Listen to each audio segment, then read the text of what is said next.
નમસ્તે બાળ મિત્રો, કેમ છો? મજામાં? આજે તમારે નવી નવી વાર્તા સાંભળવી છે ભાઈ. વાર્તાનું નામ છે વાંસળીવાળો. એક સરસ મજાનું ગામ હતું.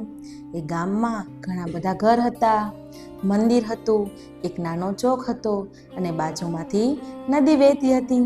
એ ગામમાં ઘણા બધા માણસો રહેતા હતા, પણ એ ગામના લોકો ઉંદરોથી ખૂબ ત્રાસી ગયા હતા. એ ગામમાં ઉંદરોનો ખૂબ ત્રાસ હતો. જ્યાં જુઓ ત્યાં ઉંદર, કબાટમાં ઉંદર, ખુરશી ઉપર ઉંદર, ઘરમાં ઉંદર, મંદિરમાં ઉંદર, ચોકમાં ઉંદર. જ્યાં જુઓ ત્યાં ઉંદર, નાના ઉંદર, મોટા ઉંદર, જાડા ઉંદર, પાતળા ઉંદર. જ્યાં જુઓ ત્યાં ઉંદર, ઉંદર જ ઉંદર. દિવસે ને દિવસે આ ઉંદરનો ત્રાસ વધતો જ જતો હતો. એક દિવસ ગામના લોકો ભેગા થઈને ચોકમાં બેઠા હતા અને આ ઉંદરની વાત કરતા હતા કે ભાઈ, હવે આપણા ગામમાં આ ઉંદરનો ત્રાસ વધતો જાય છે. એટલામાં તો એક સરસ મજાનો વાંસળી વગાડતો વગાડતો એક ભાઈ ત્યાંથી પસાર થતો હતો. મધુર મજાની વાંસળી વગાડતો હતો. એને એમ થયું કે આ લોકો ચોકમાં ભેગા થઈને શું વાતો કરે છે. એ તો નજીક ગયો, ત્યાં તો બધા ઉંદરની વાત કરતા હતા. વાંસળીવાળો ભાઈ કે, લાગે છે તમારા ગામમાં ઉંદરનો ખૂબ ત્રાસ છે ભાઈ. તો બધા ગામવાળા કે, હા, અમારા ગામમાં ઉંદરોનો ખૂબ ત્રાસ છે. વાંસળીવાળો ભાઈ કે, હું તમને આ ઉંદરોથી છુટકારો મેળવી દઈશ. તમને હું ગામમાંથી બધા ઉંદરો કાઢી દઈશ. ગામના લોકો કે, અમે ઘણા પ્રયત્નો કરી ચૂક્યા છે, ઘણા બધા પ્રયાસો કર્યા છે, પણ ઉંદરો નીકળતા નથી.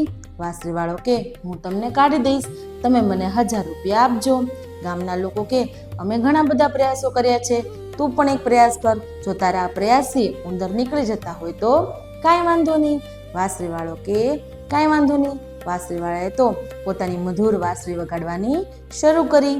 સરસ મજાની વાંસળી વગાડતો હતો ત્યાં તો ગામમાંથી, ઘરમાંથી, મંદિરમાંથી, ચોકમાંથી બધેથી ઉંદર દોડતા દોડતા વાંસળીવાળા ભાઈ પાસે આવ્યા અને વાંસળીવાળો ભાઈ તો ચાલવા માંડ્યો.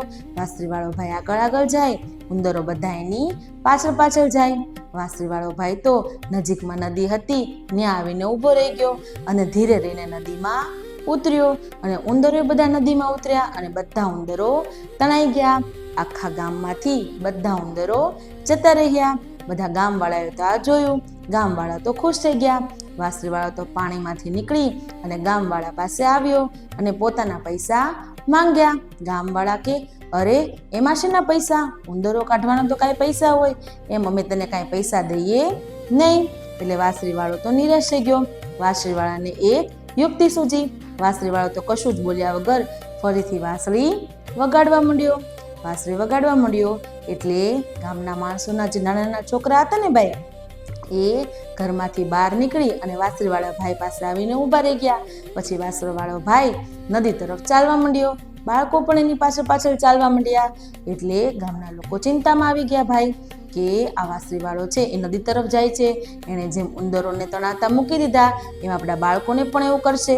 એવું આપણે ન કરવું જોઈએ. એક કામ કરીએ, આપણે વાંસળીવાળા ભાઈને પૈસા દઈ દઈએ એટલે વાંસળીવાળો ભાઈ છે એ બધા બાળકોને છોડી મૂકે. એણે તો વાંસળીવાળા ભાઈને કીધું કે, ઓ વાંસળીવાળા ભાઈ, ઓ વાંસળીવાળા ભાઈ. આ તો વાંસળીવાળા ભાઈ ઊભા રહી ગયા. એણે કીધું કે, ભાઈ, અમે ગામના લોકો કે અમે તને પૈસા આપી દઈએ છીએ, તો મારા બાળકોને છોડી મૂક. વાંસળીવાળો ભાઈ કે, કાંઈ વાંધો નહીં.